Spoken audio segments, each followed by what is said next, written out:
Your layoff wasn't a setback, it was the system letting you go so you could finally build your own. Good morning, everyone. Welcome to the Soft Girl Era podcast. I'm your host, LeAnne Dolce, pronounced Dolce, like sweet softness whispered in French. I'm your guide from burnout to boundaries, from doing to being, from strong to soft, and loving every second of it. Today, I want to share something with you that stopped me in my tracks, something that shifted the way I see resilience, entrepreneurship, and what it really means to rise after the fall. I had the incredible opportunity to sit down with Nichola Thompkins, a visionary who's been on the front lines of economic justice and entrepreneurship for Black women. Nichola isn't just a researcher or an advocate. She's a truth teller, a bridge builder, and someone who's dedicated her life to making sure Black women don't just survive, but thrive. Her work has illuminated the hidden stories behind the numbers, the resilience behind the statistics, and the power behind the pivot. She's been a fierce champion for those who've been pushed out of systems they helped build. And she's showing the world that when institutions fail us, we don't collapse, we create. And what she shared with me, what the data reveals, is something we all need to hear. Because here's what we think we know. We think the biggest challenge for Black women entrepreneurs is breaking into the private sector. We think it's about access to capital, about networks, about breaking glass ceilings in boardrooms and startups. And yes, those things matter. But what if I told you that in 2025, the real crisis, the one that pushed more Black women into entrepreneurship than ever before, wasn't in the private sector at all? What if I told you it was in the public sector, in the very places we thought were stable, secure, safe? Let me say that again. In 2025, Black women lost over 155,000 public sector jobs. 155,000, the sharpest decline in 25 years. Federal jobs alone, 95,371 positions gone. Manufacturing, 51,545 jobs vanished. And this wasn't just about layoffs. This was about a seismic shift that forced Black women, many of whom had spent decades building careers in education, health, government, to reinvent themselves, not out of ambition, but out of necessity. Nichola Thompkins helped me see this clearly. She said, and I'm paraphrasing here, that what we're witnessing is not just an employment crisis, it's a forced exodus, a reckoning. And in that reckoning, Black women are doing what they've always done. They're adapting, they're pivoting, they're building something new from the rubble of what was taken from them. So today I want to talk about this. I want to talk about how the narrative of Black women entrepreneurship is being flipped, not from choice to necessity, but from survival to sovereignty. I want to talk about how public sector vulnerability is driving a new wave of entrepreneurship, how demographic momentum in founder programs is proving resilience in the face of employment drops, and how sector shifts, painful as they are creating unexpected opportunities for entrepreneurial ventures. Let's start with the numbers because the numbers don't lie. According to research from the Economic Policy Institute, Black women's employment rate fell 1.4 percentage points to 55.7% in 2025.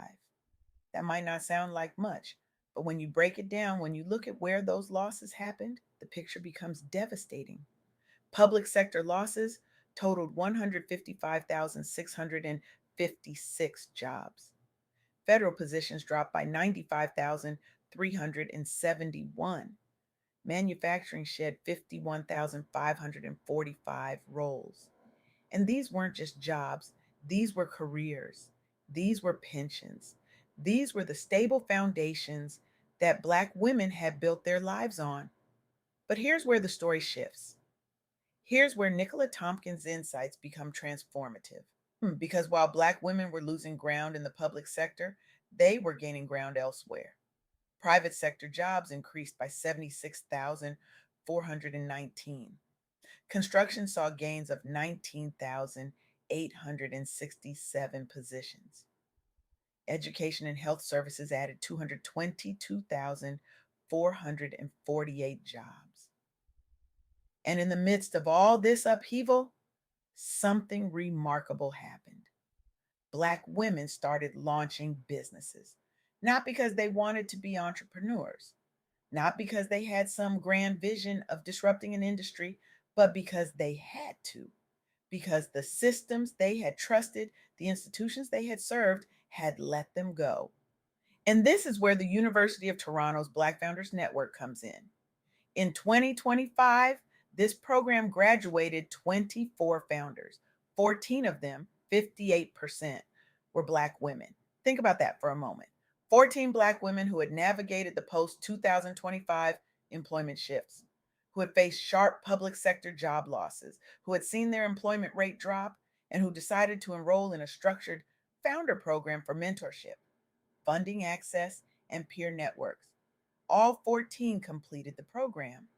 All 14 gained the startup tools to launch ventures, and many of them entered after 2025 layoffs in education, health, or government, leveraging their prior professional experience to build something new.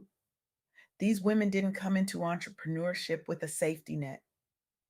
They came in with a severance check if they were lucky.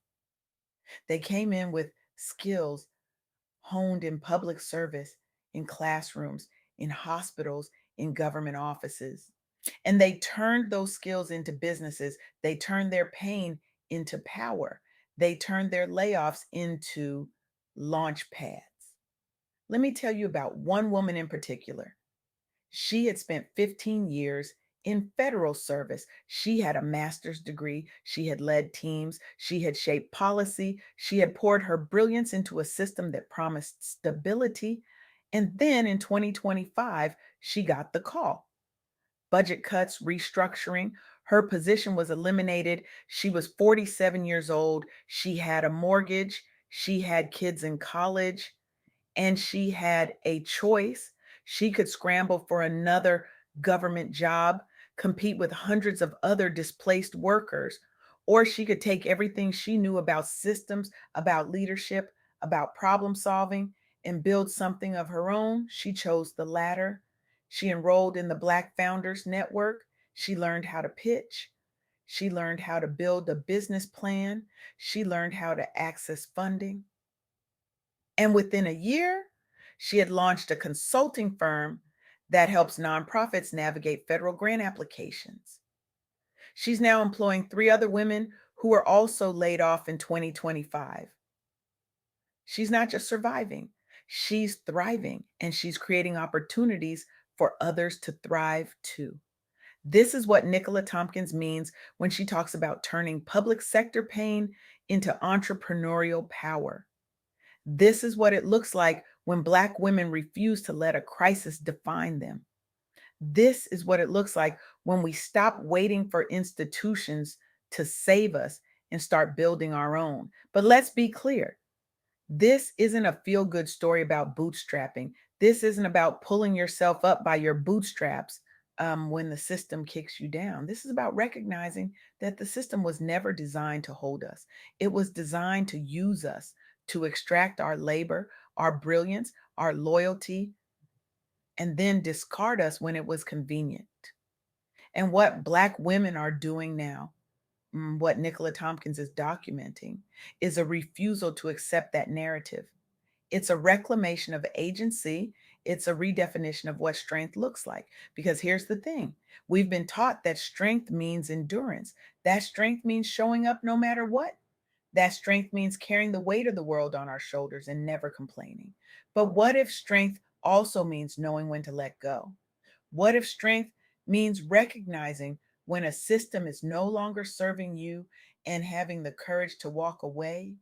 What if strength means taking the skills you've built, the knowledge you've accumulated, the networks you've cultivated, and using them to build something that's yours? This is the soft girl era. This is what it looks like to drop the cape. This is what it looks like to say, I'm not going to keep pouring into institutions that don't pour back into me. I'm going to pour into myself. I'm going to pour into my community. I'm going to build something that reflects my values, my vision, my worth. And the data backs this up. Across the United States, Black women who were laid off from stable public roles in 2025 drew on their skills from education and health, where 222,000 jobs were added to bootstrap new ventures. They pivoted to entrepreneurial roles in growing areas like construction, where nearly 20,000 jobs were created, and they launched self started firms. They converted job losses into 76,000 private sector opportunities, seeding startups, reshaping labor trends, improving their adaptability in what some are calling a backlash era. Nichola Thompkins calls this demographic momentum. She says that when you look at programs like the Black Founders Network, where 58% of the 2025 cohort were Black women, you're not just seeing resilience, you're seeing a movement. You're seeing a generation of women who are refusing to be defined by what was taken from them and are instead defining themselves by what they're building. Let me share another story. There was a woman who worked in manufacturing for over 2 decades. She was a line supervisor. She trained new hires. She optimized processes. She was the glue that held her team together. And then her plant closed. 51,000 manufacturing jobs vanished for Black women in 2025, and hers was one of them. She was 52 years old. She didn't have a college degree, she didn't have a LinkedIn profile, but she had something more valuable. She had experience, she had expertise, she had a network of women who trusted her. So she started a business. She began offering training and consulting services to small manufacturers who needed to improve their operations. She leveraged her decades of hands on knowledge. She built a client base from the relationships she'd cultivated over the years.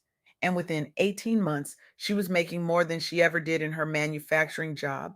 She wasn't just surviving, she was thriving, and she was doing it on her own terms. This is what happens when we stop seeing layoffs as failures and start seeing them as forced freedoms. This is what happens when we stop mourning what was lost and start building what's possible. And here's the truth that Nichola Tompkins keeps reminding us of: the public sector didn't just let Black women go, it pushed them out.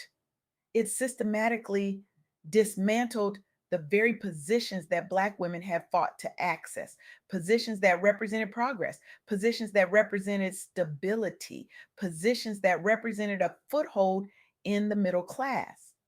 And when those positions disappeared, it wasn't an accident, it was a choice made by policymakers, by budget cuts, by restructuring that prioritized everything except the people who have been holding those systems together.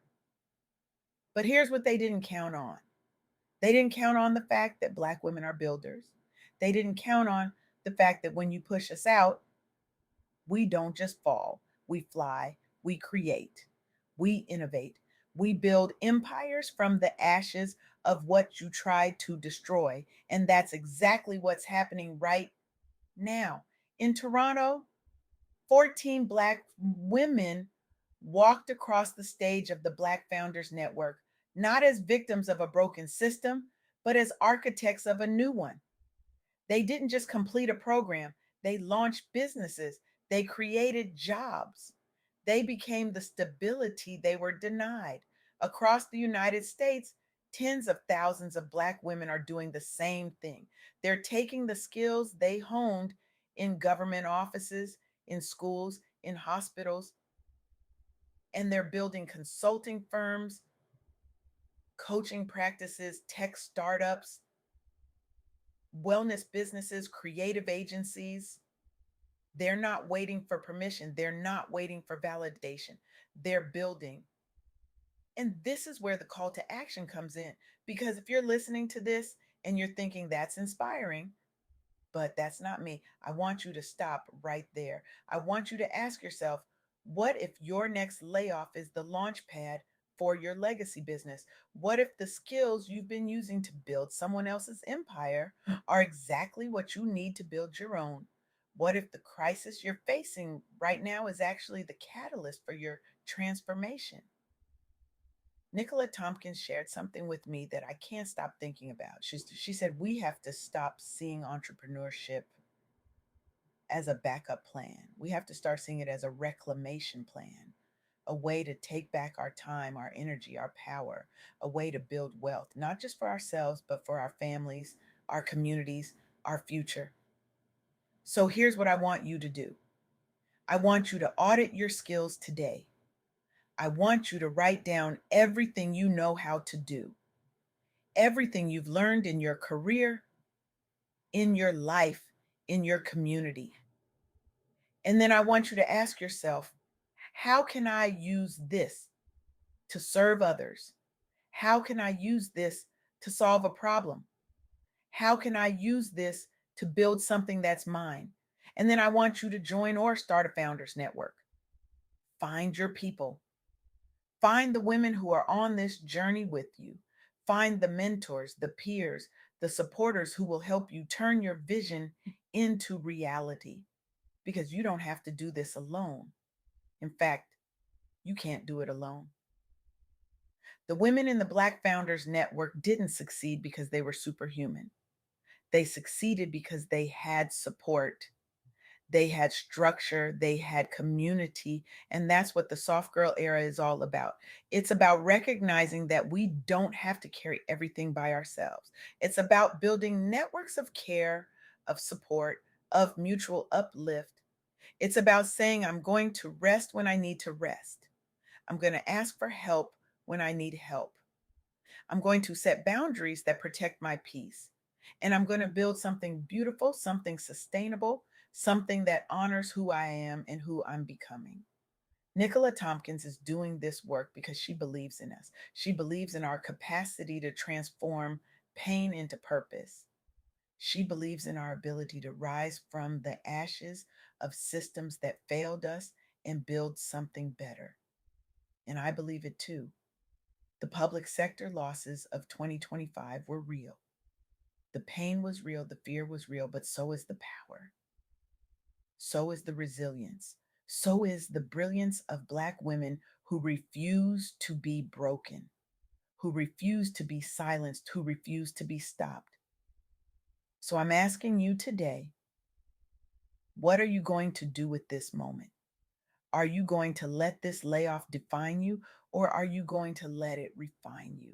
Are you going to keep waiting for a system that's already shown you it doesn't value you, or are you going to build your own? Are you going to keep playing small in spaces that were never designed for your greatness, or are you going to step into your power and create something that reflects your vision, your values, your voice? Because the truth is, your layoff wasn't a setback. It was the system letting you go so you could finally build your own. Your skills aren't just resume bullets, they're the foundation of your empire. Your pain isn't just something to survive, it's something to transform. And your next chapter isn't about finding another job, it's about creating your legacy. Audit your skills today. Join or start a founders network. Turn your public sector pain into entrepreneurial power and step into your soft girl era, where you're not just surviving, you're thriving, where you're not just strong, you're soft, where you're not just building a business, you're building a life that honors every part of who you are. The world is waiting for what only you can build. Don't make it wait any longer.